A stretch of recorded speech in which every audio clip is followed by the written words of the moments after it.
Hello guys, in this video I am going to show you how to create a new sketch on the Sketchbook application, but first I just want to mention, don't forget to subscribe to my channel because at 10,000 subscribers I am going to show you my whole YouTube revenue statistics and growth strategy, how to make money online. So let's jump into it. First of all, open the application on your phone.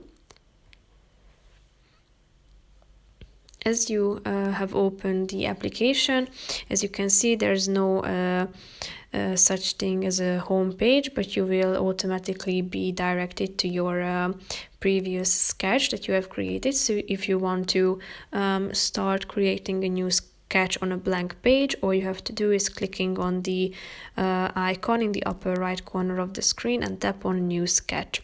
Here, as you can see, you have presets. So if you tap on the presets button, you are going to see 4 options here. Tap on the relevant one that you want to use, and you can also customize it down below.